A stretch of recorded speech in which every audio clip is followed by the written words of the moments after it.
Hello everyone and welcome to the second episode of On the Winbox. Thank you for your reaction to the first episode. It was brilliant. So many tweets, Facebook posts, comments, emails about how you enjoyed the episode and got value from it. So thank you very much for your response. But today we've got a much better episode lined up. A much better episode, and the reason being is because we've got a far better guest. And I can say that comfortably because Ollie's in San Francisco at the moment rather than sat just over there. So I feel quite comfortable saying that, and apologies Ollie, but we've got a far better guest today. And that guest is Beth from Betty's Birds. Oh, well thank you, Mark. So welcome Beth, thank you for saying you'll be on the Winbox. Not at all. So can you tell the millions of people watching worldwide what it is that you do? Hello millions of people watching worldwide. I run a company called Betty's Birds, and we provide creative and craft-based workshops for hen parties and events.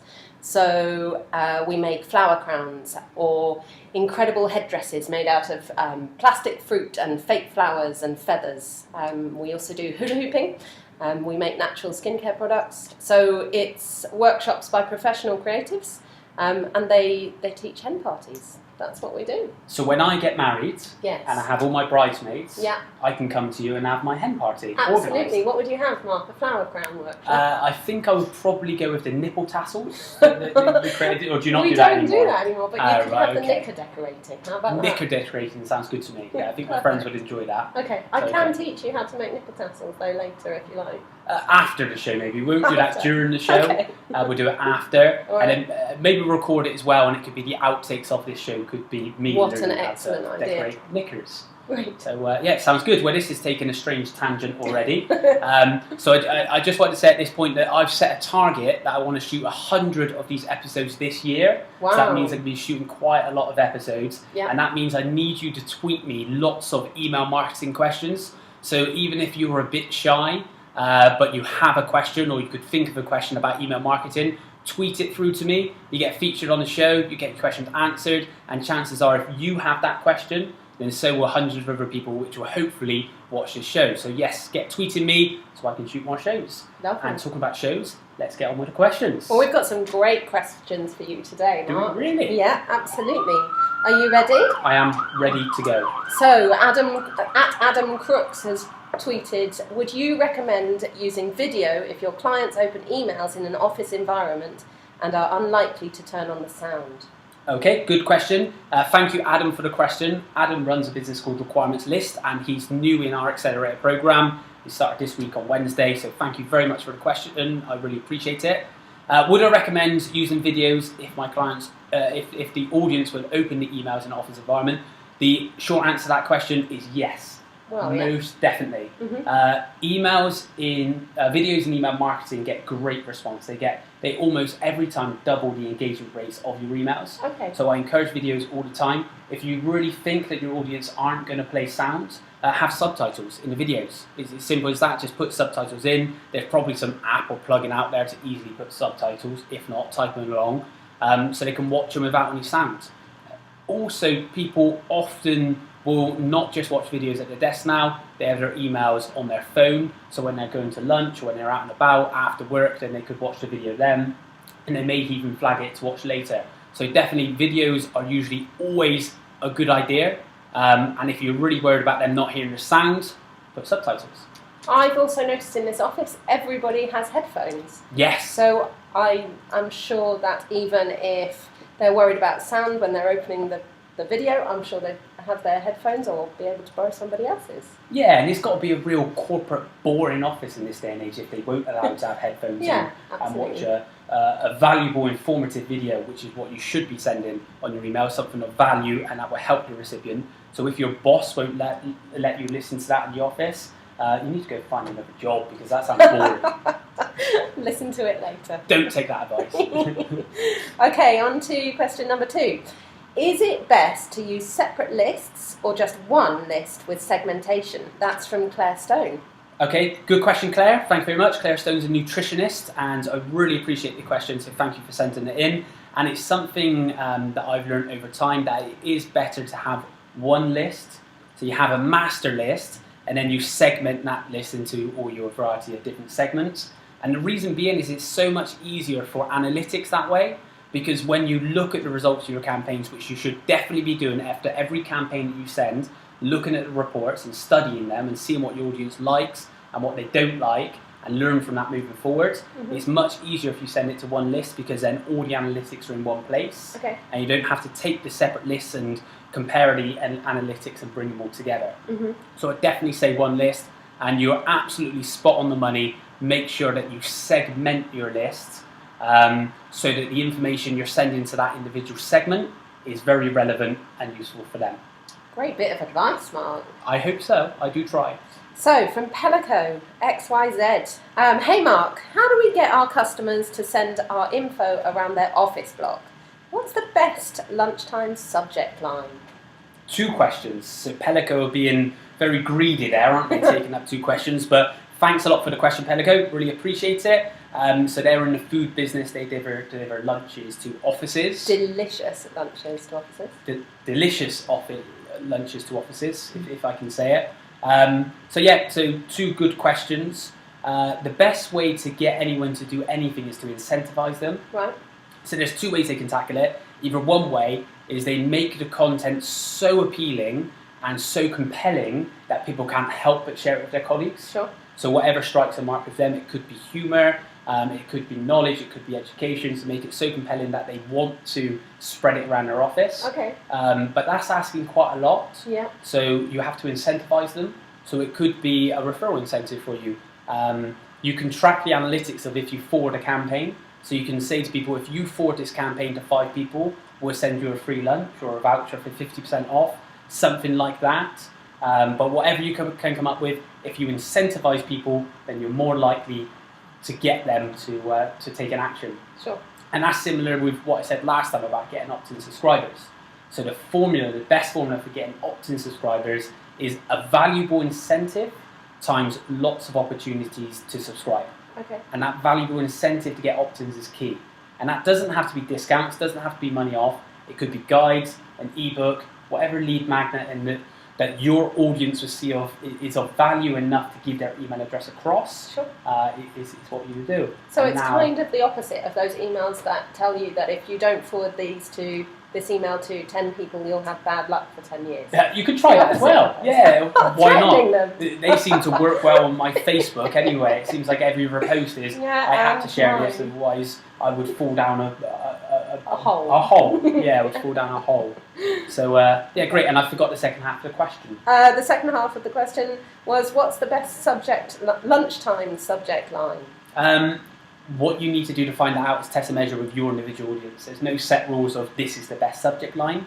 The advice that I would give is keep it nice and short and sweet so that it appears in all the different devices and email clients. So that's a good tip. And think of it as a newspaper headline. So newspapers are very good at having headlines that catch your attention. So when you're going through all the pages, one will catch your eye and you think, yes, I want to read that one, and then you read on.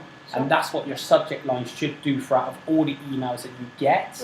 And on average now we get 143 emails per day into our business email accounts. So that's a lot of emails that you've got to break through the noise and be noticed in. So think of it as a newspaper headline. That's one of my top tips. And if it's before lunchtime and you're in the food industry, you want to make it to appeal to your emotions as well. Yeah, sure. You want it to be quite emotional, create a picture of a lovely sandwich or the special that you've got on that day. So people go, yeah, I'm quite hungry at the moment. It's 11 o'clock. I need some lunch. Let me just place an order. So really appeal to their emotions when you're in the food industry. I heard that emoticons are useful within subject lines. Is that true? Yes, emojis. Yeah. Yeah. They can. It depends on your audience. Yeah. Sure. And again, you test and measure. And your business, I would have thought. Yes. Yeah. So it depends on your tone of voice, how you want to be perceived with your branding. But that's a great point. Emojis are becoming really popular now in email subject lines. They're popular, but it's still the point that not everyone is using them. Yeah. Sure. So that when you do have an emoji in there, they stand out in the inbox. Yeah. They catch your eye for a second. Yeah. And also they're a good way of explaining in a few characters what it is that the message you're trying to get across. Sure. There's a great company that I know called BB Boutique, and they send regular emails, and they always have great emojis within their email titles. So yeah, and I know those boys at Pelico. We both do, and they are Very funny. So I'm sure that they could come up with some humorous lunchtime quotes. It's a great idea, and I've got a challenge for Pelico. Okay, So great. you better watch this because they better accept the challenge. Better be watching. Based on what you've just said about emojis, Yeah. I want them to send an email with just emojis. Wow. No words, just emojis, Okay. and see the effect that it gets. But you need to be very clever because the emojis have to spell out a sentence, or it has to, Sure. to communicate a message. Yeah. And it's a little bit like that film Deadpool's coming out this weekend, Right. I think. Have you seen that advertised? Well, they did a billboard and it was literally just emojis. Really? Wow. And it was like the skull emoji, so they're Okay. dead. It was the poo emoji. And then I think it was an L at the end as well, so it was Deadpool put together. So something along those lines. Maybe Pelico shouldn't go for poo emojis though. Yeah, maybe not a poo emoji, but it would get attention, it'd be remembered. Definitely get which is a good thing to have in emails. Yep. But yeah, that's my challenge for Pelico, is to have a subject line, just emojis, and see how it goes, and let me know the results. And if you do it, I'll talk about it on the next show, and you get more exposure from on the Winbox. Well, good luck, Pelico. Because we have millions of viewers. Absolutely. Okay, so from Bristol Bubble Ball, Mhm. what's the worth? It does say worth. It does there. say, thanks for What's that, it's the Laurie. worst phrases to avoid in email marketing? The worst phrases to avoid in email marketing. So back in the day, this used to be more of an issue. Right. So there used to be certain words that will get a high spam score, Mhm. and that means that you're more likely to land in the junk box rather than the inbox. Words such as free, offer, discount, those sort of things. Sure. And even mortgage and Viagra were massive spam words as well. Yeah. And in your email, if you start with dear so-and-so, the word dear is a massive spam word. And that's because all the spammers start their emails with, dear sir, Sure. I've got £1 million to give you, I'm in Nigeria, Mhm. can you send me your bank details? Okay. And that's never a good idea. Do not send your bank details to those people because they're lying and it's spam. But the point I'm trying to make is that nowadays spam filters are so much more sophisticated. They're so much better that they're more based on your reputation as a sender rather than the actual words that are in the subject Okay. line. So it's not that important, Laurie. Just use phrases that are in sync with your business and your branding and that you want Sure. to communicate. Make sure that when you're writing your email and the subject lines, you sound like a human and not a robot, because people often do that when they're writing content. They feel they have to sound really intellectual and just talk like a robot and not Okay. put their personality and their branding into it. So that's my advice to you, Laurie, is just put your personality into it and write out how you would talk in your email, but don't get too caught up on I should use this word or I shouldn't use that word. Okay. For all of the others, you have given a little introduction to. I didn't for And Bubble you Ball, didn't did I? for Yeah. Bubble Ball. So why don't you tell the viewers what Bubble Ball is? So Laurie's a good friend of mine. He was in our accelerator program as well, and he runs Bristol Bubble Ball, and that's basically, but those Zorb balls that you cover in your whole body, and except for your legs, and then you play football. Yeah, or you play turn into a bulldog. massive football, don't you? Yeah, and I played it. It's brilliant. You start off playing football, and then you get a bit bored of playing football, so you just run at each other as fast as you can and see who bounces back the furthest, Yeah. and whoever bounces back the furthest loses. Okay. So it's all good fun. So look up Bristol Bubble Ball. I'll give him a shout out because he sent a question, and I really appreciate people sending me questions. So thanks for picking me up on that point. Not at all. Okay, so our final question comes from Josh Kopchek. Josh what, sorry? Was that Josh? How do we pronounce Josh's surname? Do you know? I checked with Josh earlier how we pronounce his surname because I wanted to pick Beth up on it when she got it wrong. Thank you, Mark. Kopacek? Kopachek. Yes. Okay, from Echoes. Is it best to keep emails short and sweet and often, or long and informative? So again, my answer is going to be a little bit of a cop-out answer, but I don't think it is because it's so A important. Kopachek answer. Yeah, exactly that. I'm not going to try and repeat it because I have no idea what you just said. But yeah, it's test and measure. You need each individual audience is different, Sure. so you need to test and measure for your audience what works best. More often than not, my go-to advice would be keep it as short and concise as you possibly can. Right. You want to get in, get your message across, and get out, because people have got a very short attention span. So if they look at it and they see an essay, they're not going to bother reading it. They're going to Sure. switch off, and they've got far moreover important things to do than to read through your email. So you need to really get your message across in the shortest way possible. But saying that, there's more than one way to skin a cat, and it could be that for your audience, they want long, informative emails, Sure. and that's the value that they receive from your business. So test the measure for your audience, mix it up a bit, and see what results it has. But try and keep it concise would be my main advice. And there was something else I was going to say that was just running through my head a second ago on that point, and it's gone. So it couldn't have been that important. So yeah, if I do think of the advice, I'll come back to you, Copper Check. And Echoes is? And Echoes is a very interesting business, actually. They're going to change things in the tourist industry. What they do is, if you are in a location, so you're traveling around somewhere, you're a tourist, they will create audio guidebooks which are user generated. Absolutely. So people, as they walk around, will create these guidebooks, put them up on Echoes, and then anyone who goes to that location can then tap in and listen to that. So essentially, if you were in Bristol and you were at Bristol Cathedral, you would be able to find an audio tour of Bristol Cathedral. And the idea, and that's the idea. Yeah, and I think they're pre-launch at the moment, aren't they? So they're just absolutely. building it all up. But when it's launched, I'm sure it'll be excellent, and it will change the tourist industry. Yeah, for sure. And tour guides can make money from it as well. They just record it once, and they get reviews and ratings, and if they're very good, lots of people listen to it, and they get paid each time. Yeah. There's your shout out, Echoes. I hope you're happy with that, and thank you for sending the question. So you can see how valuable it is to people if they tweet you the question. Absolutely. They get their question answered, they help other people by having that question answered, and they get a shout out to the millions of people watching. Fab. And what are you calling your episodes? Have you got a name for your TV show?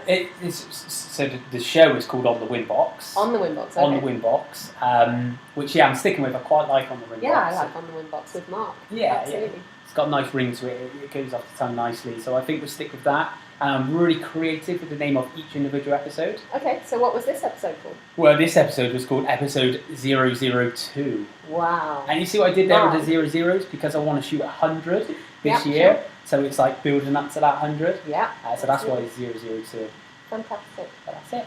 Thank you so much for being on the show. Not at all, thank you for having me, Mark. I hope you enjoyed it. I did. We'll see you back here in the future. Lovely. Maybe you could come back for episode 100. Ooh. As this was the episode that set that goal. You could come back and it could be a celebration. Great. We'll have cake. Amazing. Made by the Chocolate Bear Kitchen. Of course. Yeah, who I'm a big advocate of. Yeah. He's got to be on the show. And he's got to tweet a question, actually. Yeah, well, I'm waiting for his question. Yeah, because I've been sharing a lot of his stuff, mm-hmm. and I've been telling everyone how good the Chocolate Bear Kitchen is. So if he doesn't tweet a question in for the next episode, then I'm going to stop. Okay. And I'm going to start ignoring him. Okay, all right, fine. So fair enough. So thank you for listening or watching, whether this is on the podcast or the video. I hope you got value from this episode. Tweet me your email marketing questions. It's @Winbox Marketing with the hashtag WinboxWinners, and I will see you next time. Thank you. Bye.